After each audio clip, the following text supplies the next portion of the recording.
વિદ્યાર્થીઓ, આજે આપણે 5મા ચેપ્ટરમાં ઉદાહરણનો 8મો દાખલો અને ઉદાહરણનો 9મો દાખલો જોવાના છે.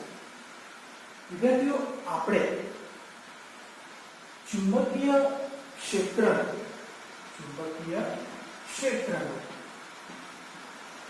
અક્ષ માટેનું સૂત્ર આપણને યાદ છે. μ0 upon 4 pi twice m by r cube. અને ચુંબકીય ક્ષેત્ર વિષુવવૃત્તનું પણ સૂત્ર યાદ છે. B બરાબર μ0 upon 4 pi m by r cube. તો આ બેને આધારિત ઉદાહરણનો 8મો દાખલો છે અને આ બે સૂત્રનો ઉપયોગ કરી તમારે સ્વાધ્યાયનો 12મો દાખલો એ ઘરે કરવાનો છે. તો આપણે ઉદાહરણનો 8મો દાખલો છે. તો પૃથ્વીનું ચુંબકીય ક્ષેત્ર વિષુવવૃત્ત, મતલબ કે આપણે આ સૂત્ર ઉપયોગ કરવો પડવાનો. વિષુવવૃત્ત પાસે લગભગ 0.4 cos, ચાલો, 1 cos is equal to 10 raised to minus 4 tesla થાય છે. જેટલું પૃથ્વીથી જેટલું છે તો પૃથ્વીની દ્વિધ્રુવીય ચાપમાત્રા એટલે કે આપણે m એ આપણે શોધવાનું છે. વિદ્યાર્થીઓ, તમને ધ્યાન જ હશે કે આ સ્થિતિમાં જે પૃથ્વી આવે એ પૃથ્વીની જે ત્રિજ્યા આવે એ ત્રિજ્યા 6400 કિલોમીટર છે. એટલે 6.4 ગુણ્યા 10⁻³ કિલોમીટર, 1 2 ને 3 એટલે m 6.4 ગુણ્યા કિલોમીટર ને મીટરમાં ફેરવું તો કિલોમીટર ને મીટરમાં ફેરવું તો 10⁻³ ને આ 3 છે એટલે ટોટલ 10⁶ લખાશે. તો હવે આપણે ચુંબકીય ચાપમાત્રા, પૃથ્વીની દ્વિધ્રુવીય ચાપમાત્રા શોધવાનું છે. તો એના માટે વિષુવવૃત્ત આગળ ચુંબકીય ક્ષેત્રનું સૂત્ર B is equal to μ0 upon 4 pi m by r cube આવે છે. તો માટે m ને સૂત્રનો કરતા બનાવીએ તો b તો છે જ, આ 4 pi ના છેદમાં μ0 ગુણ્યા r cube, બરાબર ને? m ને સૂત્રનો કરતા બનાવ્યો તો 4 pi અને r cube અહીંયા ગુણાશે અને μ0 છેદમાં. તો હવે આ જે b ચુંબકીય ક્ષેત્ર છે જે 0.4 ગુણ્યા 10⁻⁴ આ 4 pi, μ0 ની વેલ્યુ યાદ છે 4 pi into 10⁻⁷ અને r નો ક્યુબ, r એટલે 6.4 નો ઘન ગુણ્યા 10⁻⁶, 6 નો 3 ડાલે 6 × 18 થશે. તો આમ અહીં 4 pi તો કેન્સલ થાય છે. તો હવે 6.4 નો ઘન જે જવાબ આવે ગુણ્યા 0.4, તો એનો જવાબ 104.85 into 10⁻⁴ કેટલો થાય? 18 ઓછા 4 -7 ઉપર આવે એટલે +7. તો આમ 10⁻⁴ એ જવાબ આવશે 21. તો હવે અહીંયા 1.0485 લખું તો મારે 10⁻⁴ કેટલી લખવી પડશે? પોઈન્ટ ને હું નેગેટિવ ડાયરેક્શન ડાબી બાજુ લઈ ગયો છું એટલે જેટલા સ્ટેપ તેટલા ઉમેરે, 1 ને 2 ઉમેરાય એટલે 23. તો આમ ચુંબકીય ચાક માત્રાનો એકમ શું? Ampere into meter square. તો વિદ્યાર્થીઓ, હવે આપણે તમે 12મા દાખલામાં જોશો કે 12મા દાખલામાં આપણને અંતર r આપ્યું છે અને ચુંબકીય ચાક માત્રા આપી છે. તો આને લીધે તમે અક્ષ આગળનું અને વિષુવવૃત્ત આગળનું ચુંબકીય ક્ષેત્ર એ શોધી શકશો. ચાલો, તો હવે હું આવું છું ઉદાહરણનો 9મો દાખલો. વિદ્યાર્થીઓ, આપણે આગળનો વિડિયો જોયો હતો કે જેમાં પૃથ્વીનું જે ચુંબકીય ક્ષેત્ર આવે તેનો હોરિઝોન્ટલ ઘટક He, જેનું સૂત્ર આવે છે Pe cos θ, અને વર્ટિકલ જેને આપણે E પણ કહીએ કાં તો કોઈ Z પણ કહે છે, બરાબર Be sin θ છે. ચાલો, તો આ બેના ઉપરથી આપણે એક દાખલો ગણવાનો હશે. જો પડશે કે સમસ્થિતિજ ઘટક છે કે ઉદ્ધવ ઘટક. ચાલો જોઈએ. તો કોઈ સ્થાનના ચુંબકીય ધ્રુવતલમાં, ચુંબકીય ધ્રુવતલ એટલે મેગ્નેટિક મેરિડિયનમાં પૃથ્વીના ચુંબકીય ક્ષેત્રનો સમસ્થિતિજ ઘટક એટલે આની જ વાત કરેલી છે, તો એટલે h સફિક્સમાં e ની જ વાત કરેલી છે. ચુંબકીય ક્ષેત્રનો સમસ્થિતિજ ઘટક એટલે કે He ની વેલ્યુ આપી છે 0.26 ગાઉસ એટલે 10 - 4 લખવું પડશે. અને નમન કોણ એટલે થીટા છે 60. તો આ સ્થળે પૃથ્વીનું ચુંબકીય ક્ષેત્ર એટલે આપણે Be એ શોધવાનું છે. તો હું જો Be નો સૂત્રનો કરતા બનાવું તો 0.26 ગુણ્યા 10 - 4 ના છેદમાં cos 60 ની વેલ્યુ છે 1/2.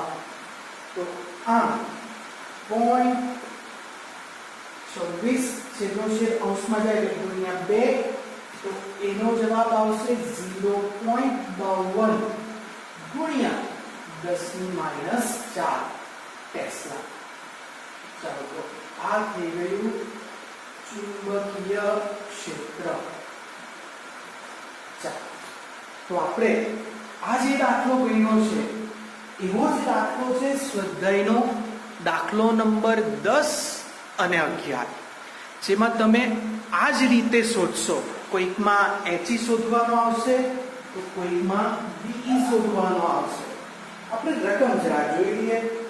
તો 10મો દાખલો જે છે ઉદાહરણનો આ સ્વાધ્યાયનો 10મો તો આના જેવો છે. Be શોધવાનો છે અને 11માં પણ Be શોધવાનો છે. મતલબ કે સ્વાધ્યાયનો 10મો અને 11મો દાખલો એ બેઠો જ ઉદાહરણના 9મા દાખલાના જેવો જ છે.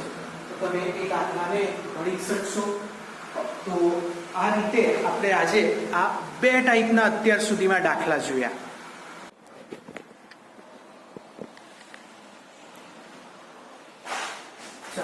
બીજા વિડિયોમાં સ્વાધ્યાયનો આપણે 13, 14 ને 15 દાખલા જોવાના છે. સ્વાધ્યાયના 3 દાખલા, તેમાંનો 13મો. સમસ્થિતિજ સમતલમાં મૂકેલા એક નાના ગજિયા ચુંબકની અક્ષ ચુંબકીય ઉત્તર દક્ષિણ દિશા સાથે એકરેખસ્થ છે. ચુંબકીય અક્ષ ઉપર તેના કેન્દ્રથી 14 સેન્ટીમીટર અંતરે તટસ્થ બિંદુ આવેલું છે. r બરાબર 14 સેન્ટીમીટર એટલે હું 14 ગુણ્યા 10 - 2 મીટર લખી શકું. આ છે અંતરે તટસ્થ બિંદુ મળે છે. આ સ્થળે પૃથ્વીનું ચુંબકીય ક્ષેત્ર એટલે કે B 0.36 ગોસ એટલે 0.36 ગુણ્યા 10 - 4 ટેસ્લા. અને દીપ કોણ 0 એટલે cos 0 ની વેલ્યુ તો 1 જ. તો ચુંબકના કેન્દ્રથી તેના લંબ દ્વિભાજક ઉપર આટલા જ અંતરે કુલ ચુંબકીય ક્ષેત્રનું મૂલ્ય કેટલું હશે? તો આ જે ચુંબકીય ક્ષેત્રનું મૂલ્ય આપ્યું તે અક્ષ આગળ, બીજું ચુંબકીય ક્ષેત્રનું મૂલ્ય શોધવા કીધું તે તેના લંબ દ્વિભાજક ઉપર અને આ બંનેનું કુલ ચુંબકીય ક્ષેત્ર એ આપણે શોધવાનું રહ્યું. ચાલો હવે આકૃતિમાં હું કહું તો આ હોરિઝોન્ટલ ઘટક છે જેમાં આ ચુંબકનો આ ઉત્તર ને આ દક્ષિણ ધ્રુવ અહીંયાથી આ જેટલા અંતરે અક્ષ ઉપર આ ચુંબકીય ક્ષેત્ર ઉદ્ભવે છે અને તેનાથી આ જેટલા જ અંતરે આ બિંદુ આગળ આપણે ચુંબકીય ક્ષેત્ર એ શોધવાનું છે. તો હું પહેલા જો લંબ દ્વિભાજકનું ચુંબકીય ક્ષેત્રનું સૂત્ર લખું તો μ0/4πm/r3. r નો તો વાંધો નથી કારણ કે આ બંનેમાં સેમ છે. મેઈન વાંધો છે m નો. m આપણી પાસે નથી. એમ નથી પણ અક્ષનું જે m ચુંબકીય ચાકમાત્રા એ આમાં કામ આવી જશે. એટલે શું કહું છું તો પહેલા આપણે અક્ષ માટે ચુંબકીય ક્ષેત્રની મદદ લઈએ તો v1 બરાબર μ0/4π 2πm/r3. ચાલો તો v1 0.36 હું આનો ગુણ્યા 10⁻⁴ μ0 એટલે 4π 10⁻⁷/4π ગુણ્યા 2 એમ તો શોધવાના છે. r અંતર r 14 નો ઘન ગુણ્યા 10 ની ઘાત -2 નો ઘન -6. તો આમ 4π કેન્સલ. હવે આપણે શોધવાનું કોને છે m. તો m ને જો સૂત્રનો કરતા બનાવો તો 0.36 ગુણ્યા 10⁻⁴ ગુણ્યા 14 નો ઘન ગુણ્યા 10⁻⁶ ના છેદમાં આવશે 2 ગુણ્યા 10⁻⁷. તો m બરાબર કેટલા તો 0.36 ગુણ્યા 14 ગુણ્યા 14 ગુણ્યા 14 ભાગ્યા 2. તો આમ જવાબ 493.92 into 10 to the power 7 ઉપર જશે એટલે +7 -6 -4 એટલે 10 to the power -3. તો આના ભાગ્યા આ જે આન્સર આવ્યો 493.92 ડિવાઇડેડ બાય 10⁻³ કરી દો તો મને આનો જવાબ 0.49 એટલે હું આનો જવાબ 0.5 એમ્પિયર ઇન્ટુ મીટર સ્ક્વેર લખી શકું. તો આ જે જવાબ આવ્યો એ અક્ષ દ્વારા મને ચુંબકીય ચાકમાત્રા મળી. તો હું એ જ કહું છું કે આનો ઉપયોગ હું લંબ દ્વિભાજક માટે કરી શકું કારણ કે ચુંબક તો એક જ છે. ચુંબક એક જ છે તો એની ચુંબકીય ચાકમાત્રા ક્યાં બદલાવાની. તો હવે હું વિષુવવૃત્ત માટે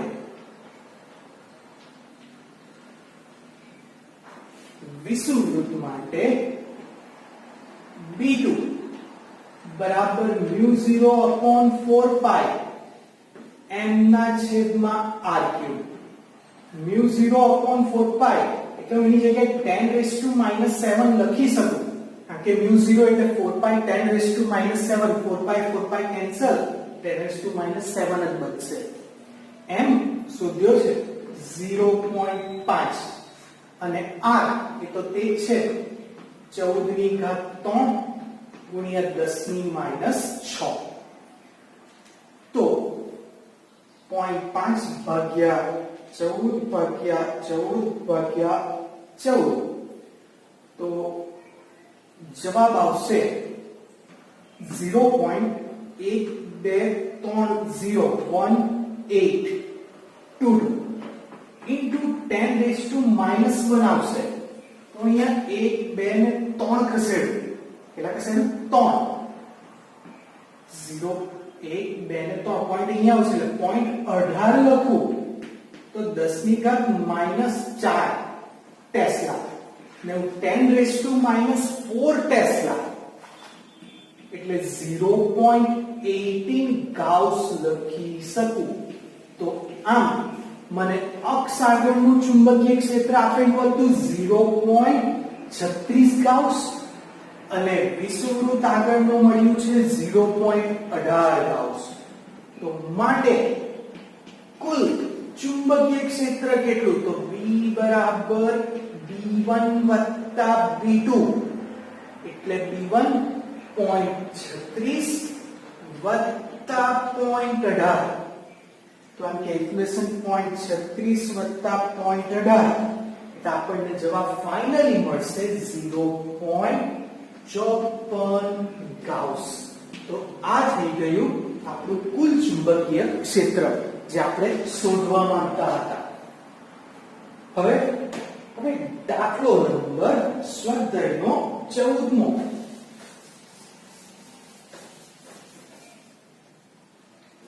સ્વાધ્યાયનો 14મો. જો સ્વાધ્યાયના 13માં ગજ્યા ચુંબકને 180 ડિગ્રી જેટલું ઘુમાવવામાં આવે તો નવા તટસ્થ બિંદુઓ કયા અંતરે મળશે? ચાલો ફરીથી હું કહું કે 13મા દાખલામાં કઈ ચુંબકની આવી સ્થિતિ હતી. ચુંબકનો આ છેડો હતો N, આ છેડો હતો S.